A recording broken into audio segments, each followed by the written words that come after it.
గౌరవ ముఖ్యమంత్రి శ్రీ రేవంత్ రెడ్డి గారి నాయకత్వంలో ఏదైతే కాంగ్రెస్ పార్టీ మేనిఫెస్టో పెట్టిందో మేనిఫెస్టోలో పెట్టిన దాంట్లో ప్రధానంగా 2 లక్షల రైతు రుణమాఫీని ఏదైతే కార్యక్రమం తీసుకున్నామో ముఖ్యమంత్రి గారు మంత్రివర్గం తీసుకున్న నిర్ణయంలో భాగంగా ఈరోజు ఇప్పటి వరకు అంటే ఆగస్టు 15 వరకు 2 లక్షల రుణమాఫీ ఏదైతే చేయాలని తీసుకున్న నిర్ణయం ఏదైతే ఉందో పక్కడుబందీగా ఒక ప్రణాళిక ప్రకారం చేయడం జరుగుతుంది. దాంట్లో రైతాంగం అనుమానపడాల్సిన అవసరం లేదు. దీన్ని అడ్డం పెట్టుకొని కొంతమందికే మాఫీ అయింది, ఇంకా కొంతమందికి మాఫీ కాలేదని చెప్పి టీఆర్ఎస్ నాయకులు, బాల్కొండ మా శాసనసభ్యులు, మాజీ మంత్రి నిన్న వేల్పూర్ క్రాస్ రోడ్డు దగ్గర ఆగా మేఘాల మీద రైతాంగానికి ఏదో గొప్పతనం అన్నట్టు, రైతులకు మేమే గొప్పతనం చేసినాం, మేలు చేసినాం అనే ఉద్దేశంలో భాగంగా నిన్న వేల్పూర్ క్రాస్ రోడ్ దగ్గర ధర్నా చేయడం జరిగింది.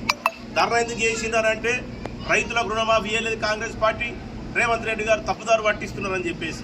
నేను ఒకటే చెప్తున్నాను మాజీ మంత్రి గారికి, ప్రశాంత్ రెడ్డి గారికి, అయ్యా మీరు 10 ఏళ్ల కాలంలో రైతులు 1200 మంది రైతులు ఆత్మహత్యలు చేసుకున్నారు.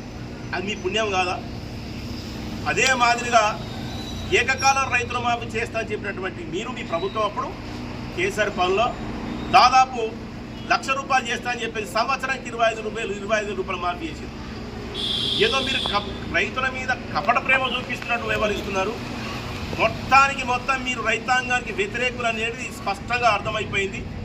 మీకు దిక్కు దోయక ఈరోజు రైతాంగం పక్షాన రేవంత్ రెడ్డి గారు తీసుకున్న నిర్ణయాలు బాబాటంగా రైతులు హర్షిస్తుంటే దాంట్లో భాగంగా మీరు ఒక రాజకీయాన్ని సృష్టించి, రేవంత్ రెడ్డి గారు ముఖ్యమంత్రి గారు ఒక మాట ఉన్నారు, బారాసా భాజపా ఒక్కటే, త్వరలో భారత రాష్ట్ర సమితి బీజేపీలో కలిసిపోతుంది, విలన్ చేస్తుందని.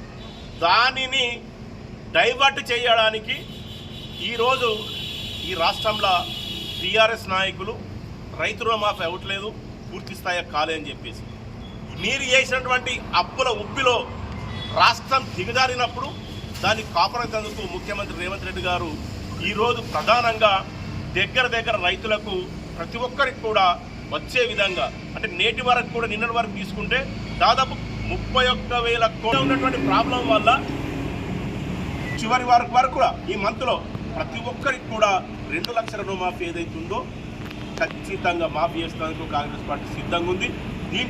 దీంట్లో బాల్కొండ రైతాంగం కానీ, తెలంగాణ రైతాంగం కానీ అనుమానపడాల్సిన అవసరం లేదు.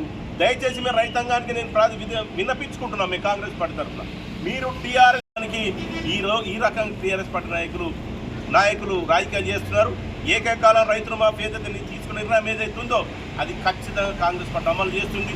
దయచేసి టెక్నికల్ ప్రాబ్లం కానీ ఇంకేదైనా కానీ కొంతమంది రాని వాళ్ళు రైతాంగ నాయకులు ఎవరు ఉన్నా కానీ కూడా మండల ఇవ్వడం కావచ్చు, ఇంకా మండల వ్యవసాయదారులను కలిసి పూర్తి స్థాయిలో విచారణ చేసుకొని చేయవలసిందిగా కోరుతున్నాం. అదే మాదిరిగా కాంగ్రెస్ పార్టీ మీకు విన్నపిస్తుంది, ఏ నాయకుడైతే తప్పుదారు పట్టిస్తున్నాడో టీఆర్ఎస్ పార్టీ నాయకుల గురించి పూర్తి స్థాయిలో త్వరలో ఆగస్టు తర్వాత వాళ్ళ బండారం బయటపడుతుంది. దాంట్లో ఎందుకు బయటంటే పూర్తి స్థాయిలో 2 లక్షల రుణమాఫీ ఏదైతే చేస్తామనో చేసిన తర్వాతనే మీకు పూర్తిగా కాంగ్రెస్ పార్టీ వైఖరి స్పష్టంగా అర్థమవుతుందని చెప్పేసి కోరుకుంటున్నాం. జై కాంగ్రెస్, జై కాంగ్రెస్, రేవంత్ రెడ్డి నాయకత్వం, రేవంత్ రెడ్డి నాయకత్వం.